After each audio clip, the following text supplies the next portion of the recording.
Mario Rivadulla presenta Teledebate con Ramón Reyes, Alex Jiménez y Dilenia Cruz. Teledebate, objetivo y veraz, siempre fiel a la verdad. Bienvenidos amigas, amigos televidentes a una nueva entrega de Teledebate hoy lunes, comenzando la semana laboral. Vamos a estar con ustedes como siempre por la próxima hora, excusando la inasistencia involuntaria de nuestro colega Ramón Reyes, que tiene ciertos quebrantos de salud, afortunadamente sin mayor importancia, compartiendo con ustedes temas de interés nacional e internacional y una importante e interesante entrevista que presentaremos en el próximo segmento. Pensamiento de hoy dice así: la ignorancia de muchos es lo que da poder a unos pocos. Y vamos a recordar qué ocurrió un día como hoy en el año 1537, cuando el Papa Pablo V, mediante una bula, declaró que son realmente hombres los indígenas del Nuevo Mundo. En 1605 se puso a circular la primera edición del ingenioso hidalgo Don Quijote de la Mancha, de la autoría de Miguel de Cervantes, el libro en lengua española de mayor venta en el mundo después de la Biblia. En 1841, el destacado escritor Víctor Hugo, autor entre otras obras notables de Los Miserables y Nuestra Señora de París, ingresó en la Academia Francesa. En 1882 falleció Giuseppe Garibaldi, figura señera de la independencia y unidad de Italia. Y en 1897 el presidente Ulises Geró Lilis promulgó la ley de divorcio en el país, lo que le llevó a un enfrentamiento con la Iglesia Católica. Y memoria, en el 2 de junio de 1961 fue asesinado por agentes del temible Servicio de Inteligencia Militar de la tiranía trujillista el teniente Amado García Guerrero. Tenía apenas 30 años. Miembro del Cuerpo de Ayudantes Militares de la Presidencia, se integró al grupo de héroes que llevó a cabo el magnicidio. En él recayó la misión de informar a los conspiradores la ruta que seguiría Trujillo. El nombre del joven militar nativo de La Romana queda grabado de manera indeleble para la posteridad, que le ha reservado un espacio de gloria merecida y perdurable por el sacrificio de su vida en aras de la libertad del pueblo dominicano. Como siempre, la actualidad tiene diferentes rostros. La noticia más relevante del día en el campo internacional es la inesperada renuncia del rey de España, Juan Carlos, quien acaba de abdicar el trono a favor de su hijo Felipe, quien ahora se ciñe la corona con el nombre de Felipe VI. En los últimos tiempos, la monarquía española había sufrido un deterioro en su imagen pública, debido sobre todo al escándalo vinculado al esposo de la hija del rey, sometido a la justicia bajo la acusación de haber desviado fondos de una institución sin fines de lucro a su favor. El propio Juan Carlos había recibido fuertes críticas hace algún tiempo por haberse ido de cacería al África en el momento en que España pasa por una gravísima crisis económica, con una tasa de desempleo estimada en un 25%, hecho por el que pidió perdón públicamente. Sin embargo, en su despedida ha recibido grandes elogios dentro y fuera de España por el papel estelar desempeñado a lo largo de su reinado como garante de la democracia y estabilidad institucional. La opinión general es que se desempeñó como monarca en forma excelente. Desde hoy se inició la cuenta regresiva para acogerse al plan de regulación de los extranjeros que se encuentran en el país en condición de ilegales. Pasado el plazo de 12 meses a contar de hoy, quienes no se hayan registrado corren el riesgo de ser deportados. Se está reclamando del gobierno, sin embargo, una campaña más intensa de información y orientación, y se denuncia que hayan aparecido buscones ofreciendo sus servicios a inmigrantes ilegales a cambio de determinadas sumas de dinero. Se reitera que el registro que se ha iniciado en las gobernaciones de las 12 provincias donde es más nutrida la presencia de ilegales es un trámite gratuito y personal. Y el reclamo de quienes sostienen que la ley de regulación tiene que ir acompañada del estricto sellaje de la frontera se acentúa después de haberse divulgado la editorial del periódico Le Nouvelliste, donde plantea que las autoridades haitianas deben organizar una política de migración de entre 50.000 a 200.000 de sus nacionales por año como herramienta de sustentación de su fallido Estado, así como para enfrentar su desbordado crecimiento poblacional. Obvio que en tal caso la mayor presión migratoria sería sobre el territorio dominicano. De hecho, el senador montecristeño Heinz Bieluf denuncia que el trasiego de ilegales pasa de 1.000 que burlan el cordón militar fronterizo cada día. Dos noticias importantes ofrecidas por el presidente de la Junta Central Electoral, Roberto Rosario. La primera es que serán sometidos a la justicia los oficiales del registro civil de antes y de ahora que hayan intervenido en la falsificación de actas de nacimiento. Y la segunda, que equipos de cedulación del organismo irán a los barrios para facilitar el cambio de la cédula electoral actual por la nueva, a fin de facilitar y agilizar el proceso. La Cámara de Cuentas informa que apenas un 12% de las ONGs que reciben fondos del Estado presentan sus estados financieros en regla. Dicha entidad recibe un aproximado de 1.500 millones de pesos anuales del presupuesto de la Nación, por lo que están obligadas a rendir cuenta del destino que dan a dichos recursos. Lo que procede es que mientras no lo hagan, se les suspenda la entrega de los mismos. Bien, antes de hacer la pausa para recibir ya a nuestro invitado de hoy en Teledebate, pues tenemos aquí dos importantes actividades. El panel La Reforma Laboral para la Promoción del Empleo Formal, conducido por Nuria Piera. Esto va a ser el miércoles 4 de junio a las 6 de la tarde en el escenario 360, Avenida John Kennedy, Plaza Galería 360, el segundo nivel. Y tenemos por otro lado que al día siguiente, el 5 de junio, el Ministerio de Energías y Minas y el Servicio Geológico Nacional invitan a la conferencia Minería de Mar y las nuevas reglas de Naciones Unidas a cargo del doctor Eusebio Lopera. Esto va a ser en el Auditorio Juan Bosch de la Biblioteca Nacional a las 6:30 de la tarde. Hacemos la pausa y al retorno ya vamos a estar conversando con nuestro huésped de hoy en Teledebate.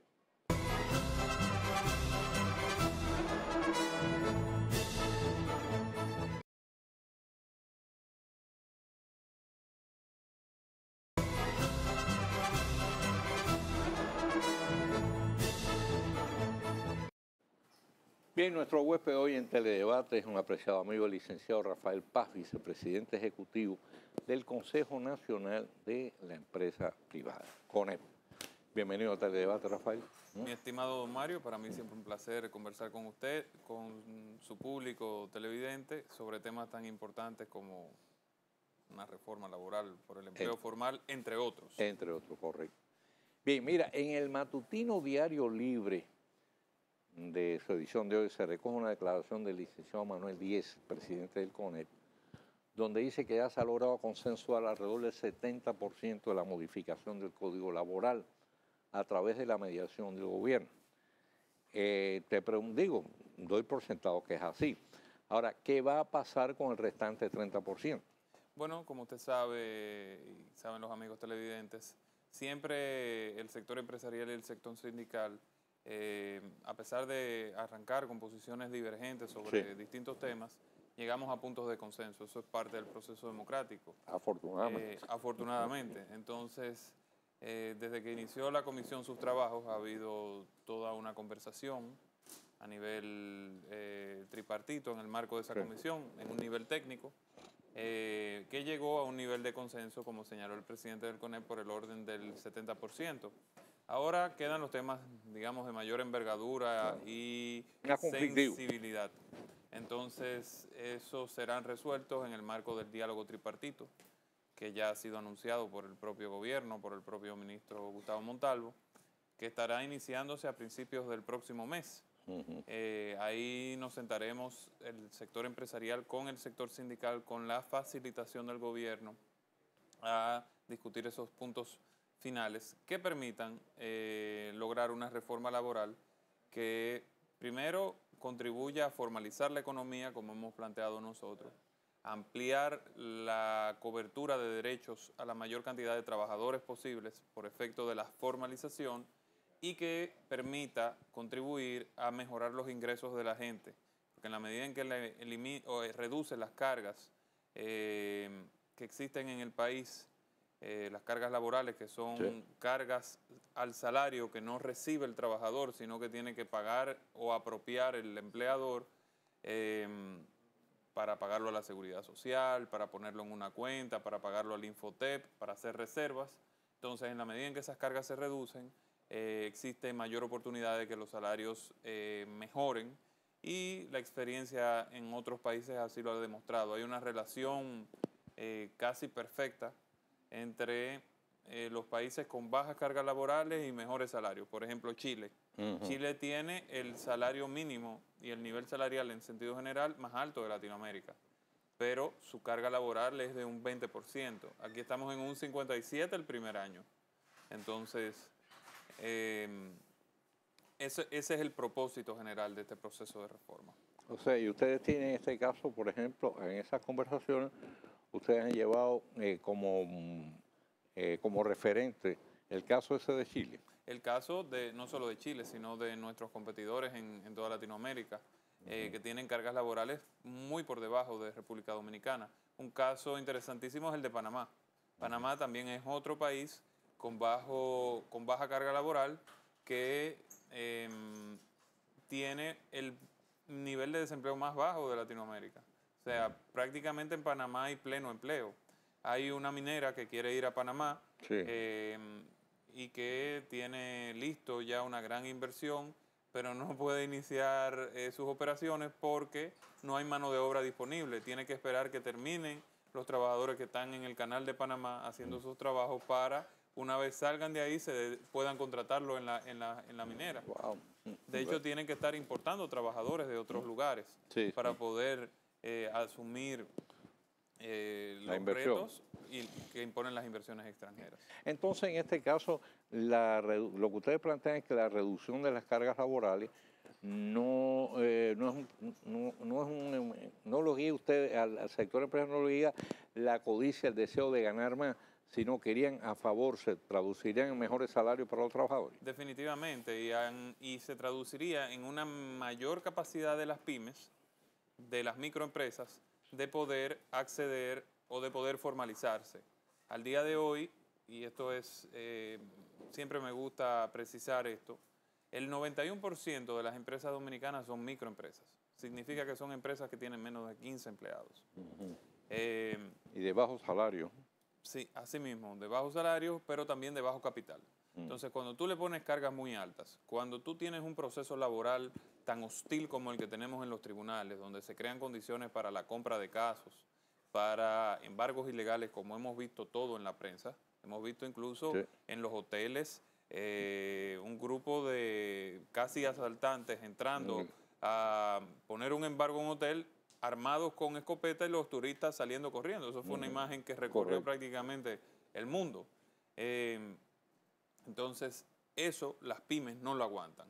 Las pymes no aguantan todas las cargas laborales que se suman a las distorsiones del sistema tributario que tenemos, donde tienen que pagar anticipos antes de cobrar las facturas, el 1% de los activos, una carga muy grande a la producción. Anticipo de beneficio también. Así mismo es.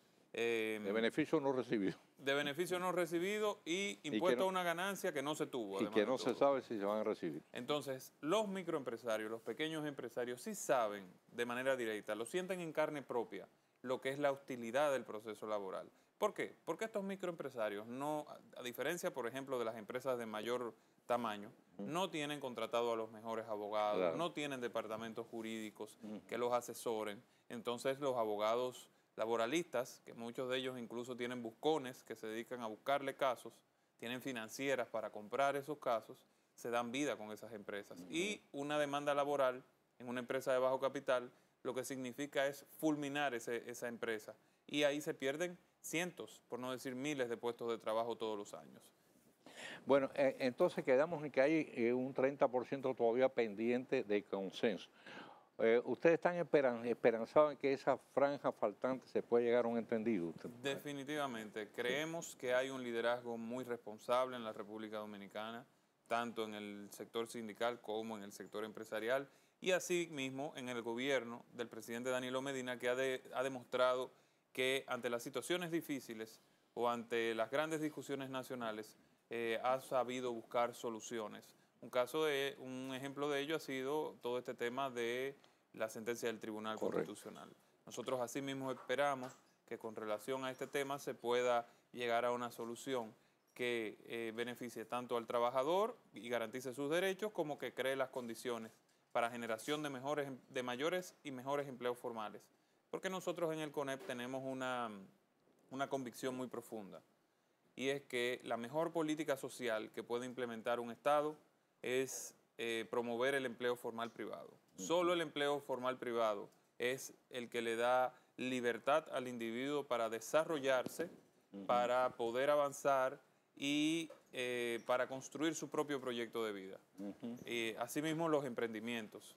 Si logramos que mayores cantidades de dominicanos sean emprendedores y que tengan menos limitaciones a la hora de hacer negocios, vamos a tener una sociedad de individuos libres, que están empoderados de su vida. Nosotros no queremos que los dominicanos tengan que andar detrás de un político para pedirle un puesto en el gobierno, ni para buscar un subsidio, ni para buscar una tarjeta. Tampoco queremos que la juventud dominicana encuentre refugio en el motoconcho o ande frustrada por ahí sin saber qué hacer con el título. O en la droga. O que se meta la violencia y a la delincuencia porque no encuentran espacio en el mercado laboral. Y por eso hemos planteado, don Mario, la creación de un programa nacional de pasantías remuneradas, que a través de una contratación especial, mediante la cual se le pagará, se adiestrará a los nuevos, a los jóvenes que no tienen experiencia laboral y que se acaban de graduar exactamente de la universidad o que ya se graduaron del bachillerato y nunca han tenido la experiencia, que es lo que le va a permitir acceder a un puesto de trabajo que hoy sí le exige experiencia. Mediante ese contrato de trabajo especial van a ser remunerados de una manera, digamos, se van a ganar básica, aprendiendo. Claro, y además van a ser adiestrados. Y eso es un gran aporte. Lo que estamos viendo es que tenemos más de 660,000 ninis, que son jóvenes que ni estudian ni trabajan, y que el desempleo juvenil es de un 32%, el doble del nivel de desempleo general. Pero lo peor de todo es que de los pocos jóvenes que trabajan, el 80%, 8 de cada 10, están en la informalidad y no tienen, y yo quiero recalcar lo que significa en términos concretos informalidad, esa palabra que nosotros hemos repetido tanto. Significa trabajo sin salario mínimo, sin tope de jornada laboral, sin doble sueldo, sin pago de vacaciones, sin subsidios por maternidad, sin seguridad social ni salud. Sin seguridad social, de salud y pensiones. Correcto. Trabajo precario. Y así están el 65% de las personas que están en el mercado privado. Cuando usted le suma la gente que trabaja en el gobierno, que no está regida por el Código Laboral, en su mayoría, sino por la Ley de Función Pública, y le suman los desempleados, lo que tenemos es un Código Laboral que rige a una minoría de entre un 15 y un 20% de los dominicanos. Nosotros queremos que haya una legislación laboral efectiva, eficaz, que cubra la mayor cantidad de dominicanos y que la gente no tenga que refugiarse en la informalidad, que el gobierno no tenga que duplicar su nómina, como sucedió en los últimos 10 años, para que el nivel de desempleo no llegue al 25%, que es una cifra alarmante, es la que tiene España, reino que, como usted dijo ahorita, su rey acaba de abdicar en favor de su heredero Felipe de Borbón. Así mismo. Vamos a hacer la pausa y regresamos.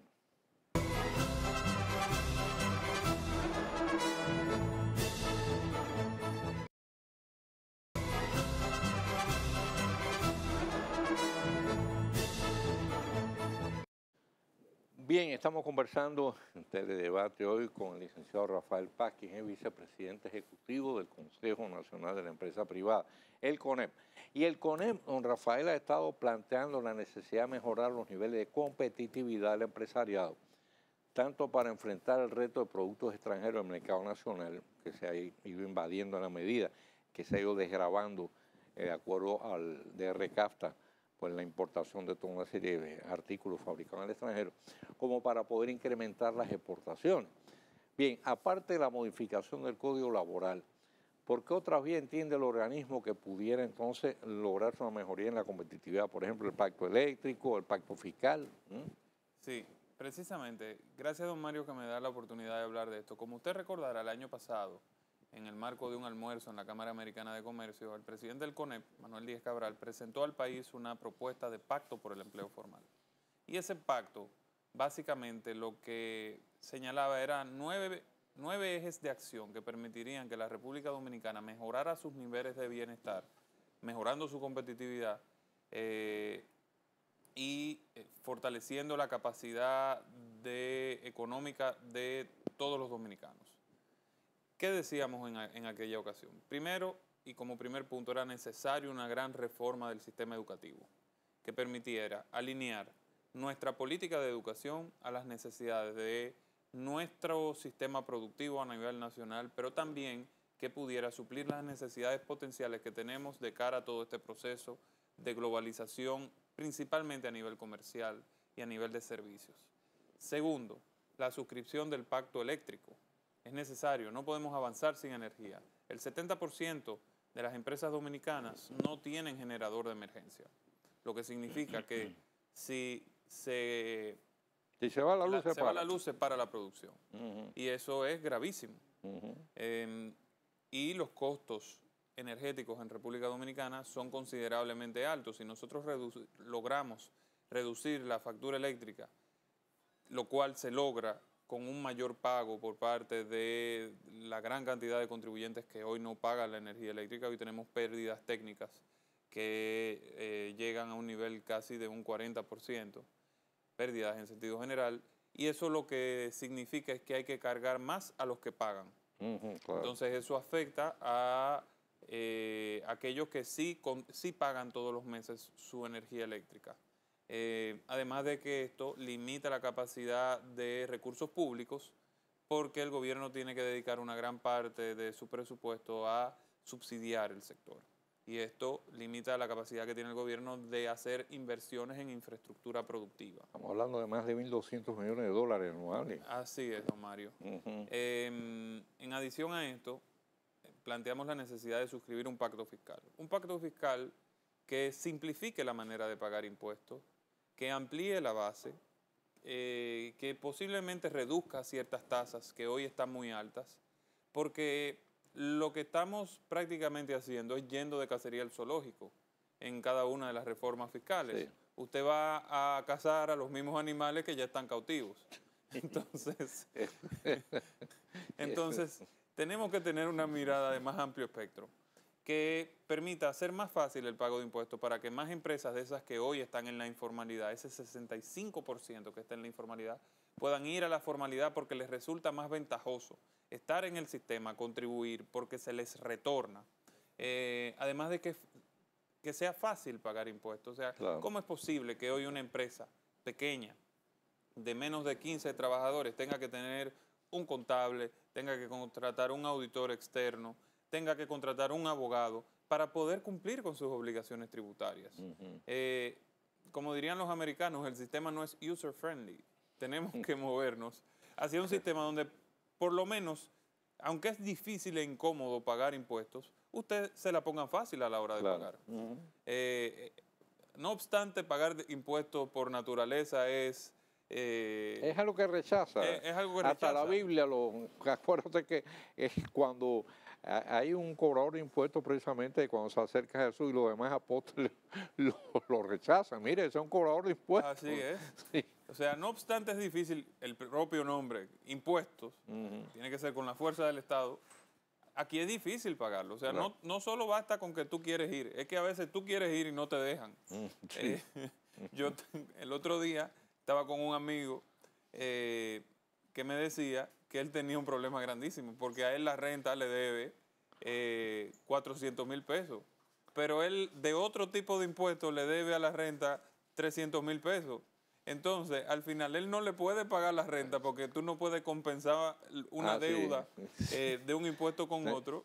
Te dice, págame y lo que yo te debo a ti para futuros impuestos. Exactamente. Sí. Entonces, esos son el tipo de cosas que vemos aquí. No, y el problema, mira, uno de los problemas más graves parece que es el pago ese adelantado, anticipado del ITEVIS.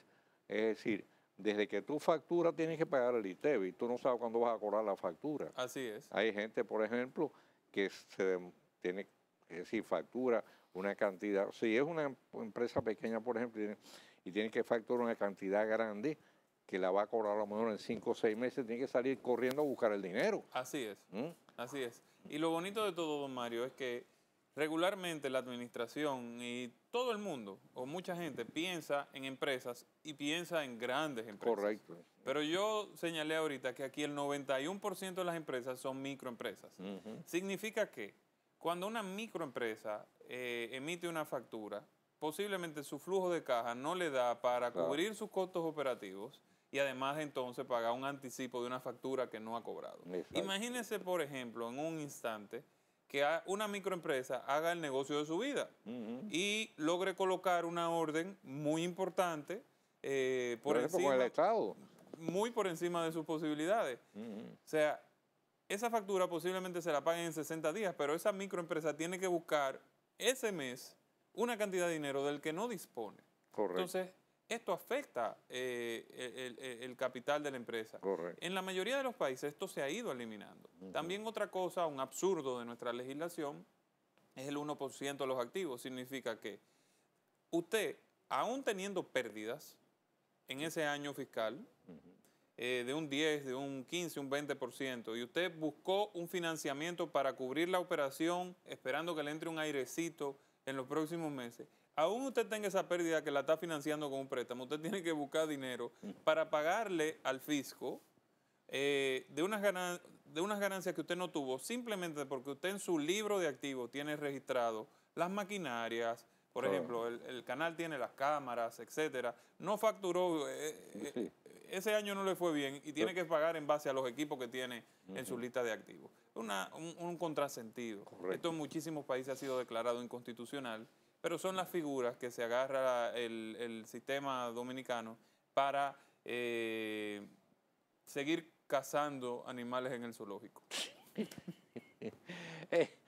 Bien, Rafael, se ha hablado mucho en estos días, una serie de economistas han estado opinando, mostrando preocupación por el nivel de endeudamiento público. Sin embargo, cuando le preguntaron al gobernador del Banco Central, este dio una respuesta bastante tranquilizadora, dijo que es manejable y sobre todo destacó el hecho de que el presidente Danilo Medina mantiene una política económica muy prudente en ese sentido. ¿Cuál es el criterio del CONEP? ¿Cree que nosotros hemos llegado ya a lo que es el borderline, o sea, al límite ya del endeudamiento, o ustedes coinciden con la opinión del gobernador del Banco Central de que todavía esa situación es manejable? Bueno, lo que nos preocupa es el ritmo de crecimiento que ha tenido el endeudamiento y el hecho de que se ha utilizado el endeudamiento para financiar fundamentalmente la política monetaria en sentido general, no tanto la política fiscal. Sí. Y esto lo que significa es que muchísimos préstamos que se están tomando es para cubrir el déficit de la balanza comercial, que ya el dinero que entra por turismo, por inversión extranjera directa, por remesas no es suficiente para cubrir. Es sostenible quizás en el día de hoy, digamos, es manejable, pero ese manejo, esa posición holgada, si no tomamos las medidas que haya que tomar en los próximos años, entonces quizás no sea sostenible y quizás tengamos que vernos obligados por las circunstancias a tomar medidas dolorosas.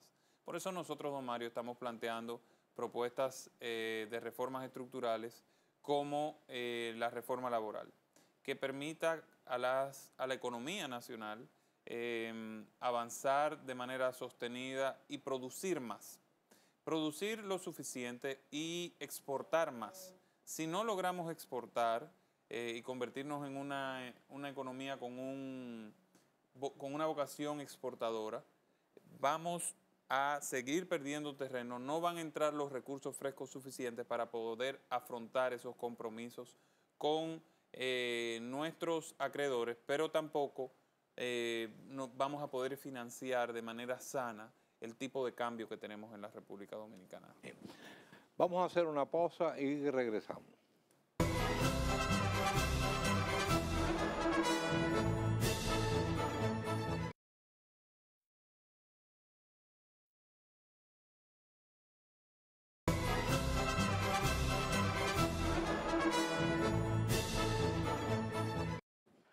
Bien, Rafael, nos quedan apenas unos minutos ya finales para esta interesante conversación sobre temas de tanta importancia. En general, ¿cómo ve el sector empresarial dominicano la economía, la marcha de la economía al presente y cómo visualiza el futuro? Bueno, mire, quizás como ya estamos en la Sí. última parte del programa, yo quisiera tomarle unos cuantos segundos para anunciar una actividad muy importante que ¿Cómo vamos a no? tener el próximo miércoles. Es un gran panel, usted se refirió a él en el segmento pasado, para que tiene por título una reforma laboral por el empleo formal. Ujú. Este panel es parte de las actividades que hemos venido promoviendo en el CONEP para darle una discusión de mayor nivel. Esa es la que va a ser de moderadora Nuria, ¿verdad? Nuria Exactamente, Piera. una discusión más profunda, más académica de todo lo relativo a la reforma laboral. Este panel va a iniciar con una ponencia del magistrado Jorge Subero Isa, expresidente de la Suprema Corte de Justicia por 14 años, una de las voces más autorizadas en lo relativo a reformas judiciales y uno de los principales, quizás el gestor más experimentado de reformas institucionales en el sistema de justicia. Y va a tener un panel ya como tal de abogados y economistas, donde vamos a tener gente de la talla de Eduardo Jorge Prats, uno de los principales constitucionalistas del país, Carlos Hernández, que es la nueva estrella del derecho laboral dominicano, hijo de Lupo Hernández Rueda, Sí. y economistas como Pedro Silverio y Ernesto Selman del CRES, que son, digamos, de los economistas de mayor nivel de la República Dominicana. Pedro trabajó muchos años en el Banco Central, ¿no? Así es, y Correcto. es el director de la Escuela de Economía de la Pucamaima. Un hombre con una experiencia y una capacidad Sí. realmente atendibles.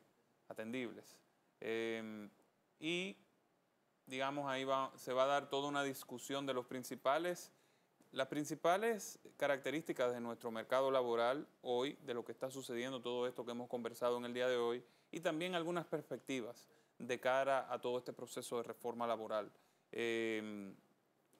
Son técnicos de primer nivel, académicos probados, y a eso es que estamos apostando en el CONEP, a la discusión de profundidad, a la discusión académica, sosegada, de los grandes temas de interés nacional, fundamentalmente por nuestro compromiso democrático. ¿Quiénes pueden asistir al panel? Está diseñado para el público en general. Estamos invitando legisladores, comunicadores, académicos, empresarios, personas del movimiento social, de organizaciones de la sociedad civil. Va a ser el próximo miércoles a las 6 de la tarde en escenario 360, que está en la Plaza 360, en la Kennedy. Y ahí vamos a estar a partir de las 6 de la tarde. También se va a transmitir, y esto es parte de nuestro compromiso con la juventud, se va a transmitir a una aula en Barnard Business School, que estamos habilitando especialmente para estudiantes de las universidades. Nos hemos reunido con los grupos de estudiantes de economía y de derecho, Sí.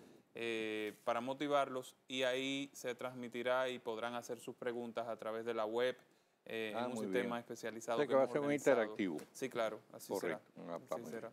Bien, en el minuto que nos queda, así en general, ¿usted, es decir, se sienten tranquilos en cuanto a la marcha de la economía o tienen algún tipo de preocupación especial? Bueno, hay que reformar, hay que hacer las reformas estructurales, aunque en el corto plazo estemos en unos niveles de estabilidad, gracias a la prudencia del gobierno. Es necesario que entremos en ese proceso de reforma, que hagamos una gran reforma laboral, que hagamos un pacto fiscal que simplifique el sistema impositivo y haga las cargas más manejables para el sistema productivo nacional, y necesitamos resolver el problema eléctrico.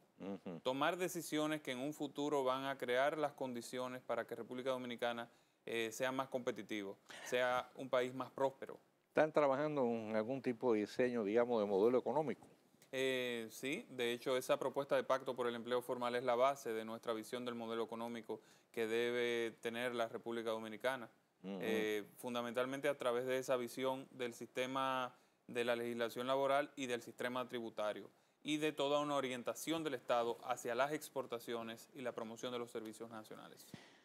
Agradecidísimo, Rafael. Lamento que el tiempo en televisión es muy tiránico, ¿no? Yo quisiera seguir conversando porque creo que los temas que estamos abordando y que tú has planteado son de suma importancia para el país, ¿eh? Pero creo que, como le dijo Churchill a un fotógrafo que lo fue a retratar cuando él tenía ya 80 y pico años, el fotógrafo le dijo, bueno, yo quisiera, señor Churchill, repetir esta misma escena el próximo año. Y él lo miró y le dijo, yo creo que sí, porque tú luces bastante saludable. El fotógrafo tenía 30 años nada más. Te digo lo mismo a ti, tú luces bastante saludable, así que creo que tendremos otra oportunidad. Gracias, don Mario. Para mí siempre un placer. ¿Cómo no? Hacemos la pausa y al regreso pues estaremos de nuevo con ustedes en breve con el tiro rápido de hoy.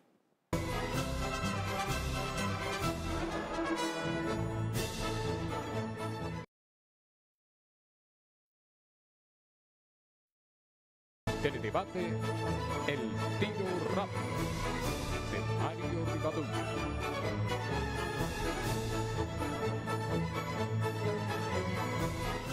El Procurador General de la República, Francisco Domínguez Brito, ha dado instrucciones precisas de que sean investigadas las muertes a mano de la Policía Nacional de los dos alegados participantes en el asesinato del oficial Mercedes del Carmen Torres Báez, adscrita a la Autoridad Metropolitana del Transporte AMET. Es una decisión correcta. La investigación dispuesta es necesaria y oportuna. El cobarde atentado que costó la vida al oficial Torres Báez cuando cumplía con sus funciones provocó el repudio generalizado de la ciudadanía. Es de suponer, con mucha más razón, la indignación provocada entre sus compañeros de la institución de orden público. Poco tardaron los investigadores en identificar los supuestos autores del atentado. Dos jóvenes, uno adolescente y el otro apenas llegado a la adultez.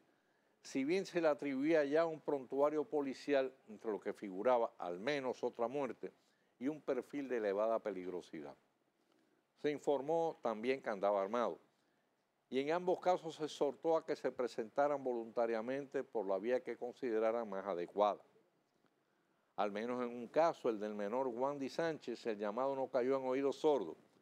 Se había establecido contacto con la destacada comunicadora Alicia Ortega para su entrega a las autoridades. Quizás incurrió en la imprudencia de no evaluar el riesgo de no hacerlo de inmediato y sin que sirva de justificación, tal contribuyó a costarle la vida.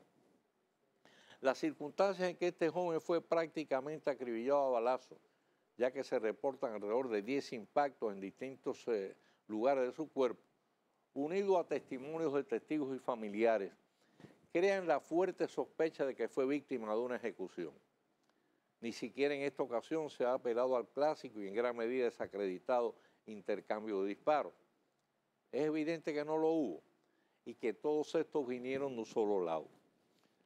Más potable quizás sería la versión oficial sobre la muerte del otro implicado, Juan Carlos de la Cruz Adames, si no fuera por el antecedente de la forma en que antes perdió la vida su supuesto cómplice, quien en todo momento alegó su inocencia y que al igual que este fue prácticamente cosido a balazos, incluyendo al menos 2 impactos en la espalda. Se entiende que el asesinato de uno de los suyos, sobre todo en la forma en que fue ultimada la oficial Torres Báez, crea un fuerte sentimiento de venganza entre sus compañeros. Es lo que llaman el espíritu de cuerpo.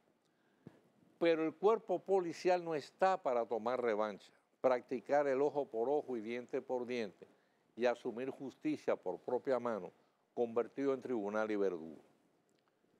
Hemos sostenido que un policía que en cumplimiento de su deber y en defensa de su vida da muerte a un delincuente armado que le hace frente, no tiene por qué demostrar su inocencia en los tribunales, siempre que no medie circunstancias ni denuncia que haga sospechar de la forma en que se produjo el hecho.